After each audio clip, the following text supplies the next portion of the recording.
وعلى آله وصحبه أجمعين أما بعد ويقول الله جل شأنه في كتابه العزيز وقضينا إلى بني إسرائيل في الكتاب لتفسدن في الأرض مرتين ولتعلن علوا كبيرا. محترم سامعین، حسب معمول 100 سپارے کی تلاوت کی گئی. سورہ نحل کا اختتام ہوا، سورہ بنی اسرائیل مکمل پڑھی گئی. اسی طرح سورہ کہف کا زیادہ تر حصہ ہو چکا ہے، تقریباً 15 پارہ ہم لوگوں نے مکمل کر لیا. سورہ نحل عربی زبان میں نحل شہد کی مکھی کو کہتے ہیں، اور نحل کا ایک معنی عطا اور بخشش کے بھی ہیں. تو آپ غور کیجیے گا، چونکہ اس سورہ کے اندر شہد کی مکھی یا شہد کا تذکرہ آیا ہے، جس کو اللہ سبحانہ تعالیٰ نے شفا قرار دیا ہے، بہت ساری بیماریوں میں شفا قرار دیا ہے. اور غور کیجیے گا قرآن کریم کے اسلوب کو، تو اللہ کہتا ہے یخرج من بطونها شراب مختلف الوانه فیہ شفاء للناس. یہ شہد کی مکھیاں ان کے پیٹوں سے، یعنی کوئی ایک پیٹ نہیں ہوتی مکھیوں کی. بعد میں ریسرچ آیا ہے کہ شہد کی مکھی کے اندر 3 پیٹ ہوتا ہے، یعنی 3 الگ الگ حصہ. سب سے پہلے وہ پھولوں کا عرق چوستی ہے تو ایک حصے میں رکھتی ہے، اور پھر اس کے بعد ایک مرحلے کے بعد اس خالص حصے کو دوسرے حصے میں ٹرانسفر کر دیتی ہے، اور تیسرا حصہ جو ہے اس کے پیٹ کا وہ فضلات کے لیے. اور کمال کی چیز ہے کہ اللہ کی بہترین مخلوق، اللہ نے کہا وَأَوْحَى رَبُّكَ إِلَى النَّحْلِ، اللہ آپ کے رب نے شہد کی مکھیوں کی طرف وحی کی. اور وحی یہاں پہ الہام کے معنی میں آئے گا، یعنی اتخذی من الجبال بیوتا ومن الشجر ومما یعرشون، کہ پہاڑوں میں سے، درختوں میں سے لوگ جو جھوپڑیاں بناتے ہیں اسے تم اپنا گھر بناؤ. ثم کلی من کل الثمرات، پھر ہر پھلوں میں سے کچھ کھاؤ. فاسلکی سبل ربک ذللا، اور رب کے راستے پر فرما بردار ہو کر چلو.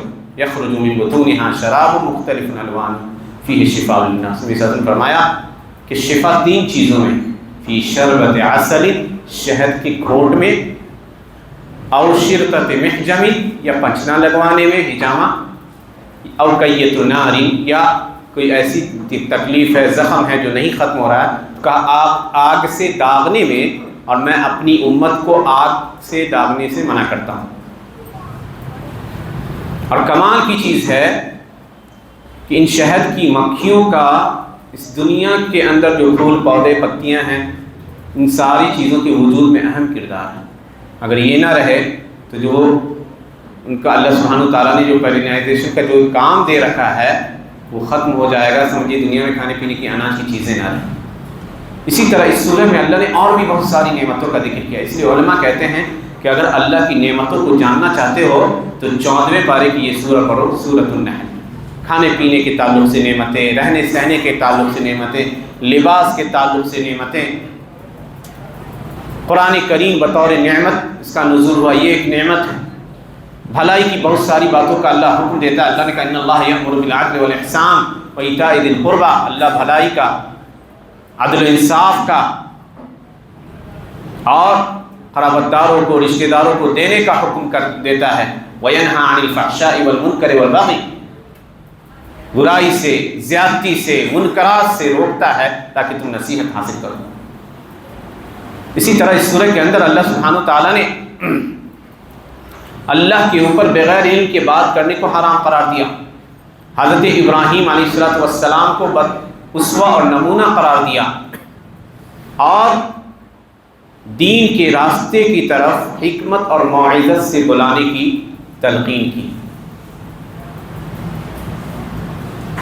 تو یہ اس سورہ کی خاص مضامین تھے. سورہ بنی اسرائیل، یا جس کا دوسرا نام سورہ اسرا بھی ہے، اور یہ اسرا بنا ہے، یہ لفظ مشہور قصہ آپ جانتے ہوں گے، اسرا اور معراج کثرت سے ذکر آتا ہے.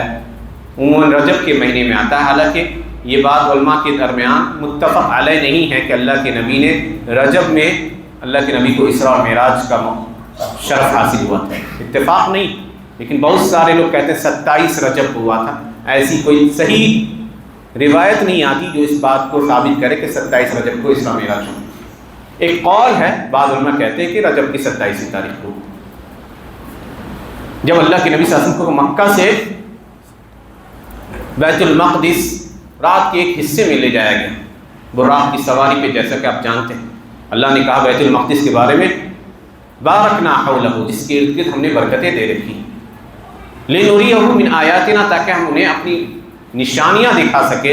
یقیناً اللہ سننے والا دیکھنے والا ہے. تو مسجد اقصیٰ اسلام کے اندر تیسری مسجد ہے جس کی عظمت ہے. اللہ کے نبی صلی اللہ علیہ وسلم فرمایا کہ صلاۃ فی مسجدی ھذا خیر من الف صلاۃ فیما سواہ الا المسجد الحرام، کہ میری مسجد یعنی مسجد نبوی میں نماز پڑھنا ایک وقت میں دوسری مساجد میں 1000 نماز پڑھنے کے برابر ثواب ملے گا، سوائے مسجد حرام کے، کیونکہ وہاں 1,00,000 نماز پڑھنے کا ثواب ملتا ہے.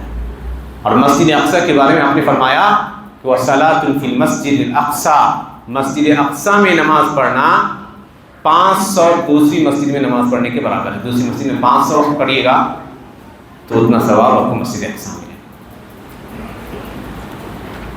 اسی لیے کہتے ہیں کہ اول القبلتین، سب سے پہلا قبلہ رہا ہے یہ.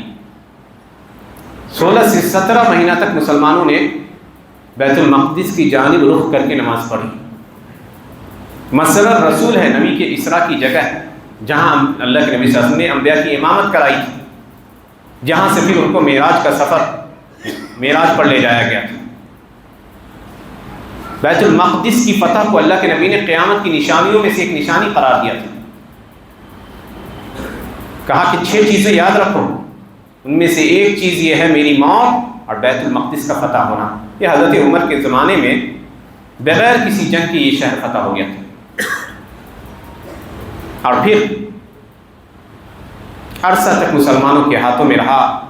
پھر صلیبی جنونیوں کے حملے کے نتیجے میں تقریباً 90 سال مسلمانوں کے ہاتھ سے دور رہا، یہاں تک کہ اللہ نے اس قائد کو پیدا کیا صلاح الدین ایوبی کی شکل میں، جنہوں نے نور الدین زنگی نے ان سے پہلے اور ان کے والد امان الدین زنگی نے. بتائیے اسلام کی خوبی دیکھ لیجیے. بیت المقدس کو آزاد کرانے والے عربوں سے زیادہ عجمی تھے، سلجوقی حکمران تھے. تو اللہ نے ہر زمانے میں اسلام کو مدد دی ہے الحمدللہ. بغیر کسی امتیاز کے کہیں تو اللہ تعالیٰ ایسی مخلوق کو اٹھا دیتا ہے، ایسے مسلمانوں کو جہاں سے امداد کی امید بھی نہیں تھی، اور مسلسل جنگیں ہوتی رہی یہاں تک کہ الحمدللہ پھر بیت المقدس مسلمانوں کے ہاتھوں میں آ گیا. حتیٰ کہ کہہ دیجئے کہ خلافت عثمانیہ کے خاتمے کے وقت 1920 کے آس پاس میں پھر یہ مقدس مسجد ہمارے ہاتھوں سے چلی گئی. اور پھر وقت آئے گا کہ پھر یہ فتح ہوگی انشاءاللہ. قیامت کی نشانی میں سے ایک نشانی ہے. اور اللہ کے نبی نے پیشن گوئی کی. ابو داؤد کی حدیث آتی ہے، صحیح حدیث ہے، کہ عمران بیت المقدس خراب یثرب، کہ جب بیت المقدس آباد ہوگا تو مدینے میں ویرانی شروع ہو جائے گی، مدینہ ویران ہونے لگے گا. یہ آخر دور میں ہوگا.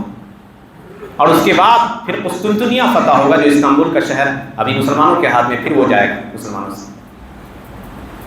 قیامت کی بڑی نشانی اللہ کے نبی نے کہا لا تقوم الساعة حتى تقاتل اليهود، قیامت قائم نہیں ہوگی یہاں تک کہ تم یہودیوں سے لڑو گے.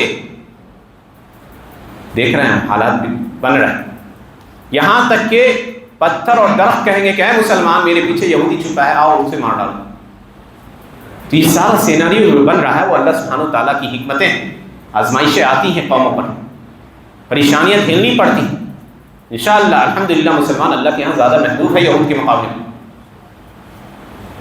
جس قوم پر اللہ نے اتنا انعام کیا، 1000 نبی بھیجے، اس کے باوجود اس قوم کا سلوک کیسا رہا اپنے نبیوں کے ساتھ. جو ان کے والد تھے اسرائیل، جن کے نام پہ ان کو بنی اسرائیل کہا جاتا ہے، یعقوب علیہ السلام، ان کے ساتھ بھی انہوں نے بدتمیزی کی ہے. ایسے قول انہوں نے منسوب کیے، کہا یعقوب نے اللہ کو پچھاڑ دیا کشتی میں، والعیاذ باللہ. اپنے نبیوں کو نہیں چھوڑا. اسی آیت میں اللہ نے اسی سورہ میں کہا وَقَضَيْنَا إِلَىٰ بَنِي إِسْرَائِيلَ فِي الْكِتَابِ لَتُفْسِدُنَّ فِي الْأَرْضِ مَرَّتَيْنِ، ہم نے توریت میں لکھ دیا ہے کہ بنی اسرائیل 2 مرتبہ بہت فساد پھیلائیں گے زمین میں. وَلَتَعْلُنَّ عُلُوًّا كَبِيرًا، خوب سرکشی کریں گے. فَإِذَا جَاءَ وَعْدُ أُولَاهُمَا، جب پہلا وعدہ آیا اور انہوں نے ارمیہ کو قتل کیا جو نبی تھے ان کے زمان، اللہ نے بخت نصر اور کچھ علماء نے کہا کہ عمالقہ کو، جالوت کو مسلط کر دیا، جنہوں نے ان کے کشتے لگا دی.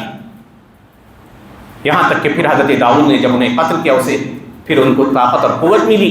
اللہ نے کہا پھر یہ کریں گے ایسا تو پھر اللہ کی طرف سے عذاب آئے گا. ان عدتم عدنا وجعلنا جہنم للکافرین حصیرا. اے بنی اسرائیل، اے یہودیوں کی جماعت، یاد رکھو جب بھی تم سرکشی کرو گے تو ہم تمہارا مواخذہ ہمیشہ کرنے کو تیار ہیں. اور جہنم کو کافروں کے لیے ایک طرح سے چٹائی بنا دیا.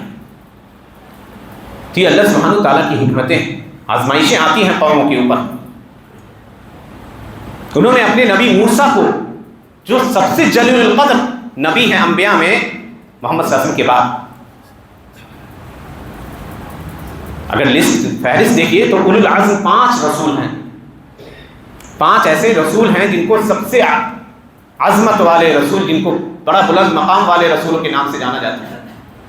حضرت نوح، ابراہیم، موسیٰ، عیسیٰ اور محمد صلی اللہ علیہ وسلم. ان 5 میں سب سے افضل محمد صلی اللہ علیہ وسلم، پھر حضرت ابراہیم اور پھر حضرت موسیٰ. علماء نے لکھا ہے کہ حضرت موسیٰ ان میں تیسرے نمبر پہ، تب حضرت نوح اور تب حضرت عیسیٰ. یہ فہرست. تو اپنے اس نبی کو جنہوں نے ان کے لیے کتنا جھیلا، فرعون سے مناقشے ہوتے رہے، بہت لمبا عرصہ انہوں نے غلامی میں گزارا، ان کو بھی نہیں چھوڑا. سورہ صف میں اللہ نے کہا وَإِذْ قَالَ مُوسَىٰ لِقَوْمِهِ يَا قَوْمِ لِمَ تُؤْذُونَنِي، اے میری قوم کیوں مجھے تم اذیت دیتی، وَقَدْ تَعْلَمُونَ أَنِّي رَسُولُ اللَّهِ إِلَيْكُمْ، تم جانتی ہو کہ میں تمہارا اللہ کا رسول ہوں تمہاری طرف. زکریا اور یحییٰ کو قتل کیا، عیسیٰ کی قتل کرنے کے در پہ ہوئے، محمد صلی اللہ علیہ وسلم کے اوپر پتھر گرا کر ان کی جان لینے کی کوشش کی، کبھی کھانے میں زہر ملا دیا. ایسی نافرمان قوم کہ اللہ کی غضب کو اس نے دعوت دی. اللہ نے کہہ دیا کہ جاؤ، ضربت علیہم الذلۃ والمسکنہ، تمہارے اوپر ذلت اور مسکنت طاری ہو گئی ہے. کبھی یہ قوم تنہا کبھی کسی مسلمانوں پر فاتح نہیں ہو سکتی. اللہ نے کہا وباءوا بغضب من اللہ، کوئی نہ کسی کی مدد لگی. دنیا کا سسٹم انہوں نے اپنے لیے ہموار کر لیا زائنزم کے نام پہ. اور آج دیکھ لیجیے کہ پوری دنیا میں عام لوگ ایک طرف ہیں اور حکومتیں اور سسٹم ایک طرف ہے جو ظالم حکومت کی مدد کرتی نظر آتی. تو اللہ کے یہاں دیر ہے اندھیر نہیں. اسی لیے مسلمان ہیں تو الحمدللہ آپ کا ایمان ہر نبی پہ ہے. ہم ہر نبی کی تعظیم کرتے ہیں جیسا کہ شریعت نے ہمیں حکم دیا. موسیٰ بھی ہمارے لیے ویسے ہی جلیل القدر ہے جیسے محمد صلی اللہ علیہ وسلم. حضرت عیسیٰ کی ویسی ہی عظمت ہے. تو مسلمان اللہ کے یہاں سب سے محبوب قوم ہے. اس بات کو بیان میں بٹھا لیجیے. الحمدللہ اللہ نے کہا ان اول الناس بابراہیم للذین اتبعوه وهذا النبی، ابراہیم کے سب سے زیادہ قریب کون ہے؟ یہ نبی یعنی محمد صلی اللہ علیہ وسلم اور ان کے ماننے والے. تو یہ کہہ دینا کہ ہم ابراہیم کی اولاد ہیں، ہمیں حق ہے بیت المقدس پہ، مسجد اقصی پہ، یہ ان کے کھوکھلے دعوے. اگر باپ کا علم نہ ہو پیدر بیٹے کو تو وہ میراث نہیں پا سکتا.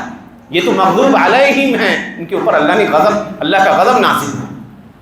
تو آج بھی دیکھ لیجئے فساد بہت اونچا مچا رہے ہیں، لیکن اللہ کی لاٹھی انشاءاللہ ضرور ان کو پکڑے. اللہ سبحانہ تعالیٰ سے دعا ہے کہ اللہ سبحانہ تعالیٰ ہمیں جب تک زندہ رکھے، دین اسلام پر قائم رکھے. آمین. وآخر دعوانا الحمدللہ رب العالمین. السلام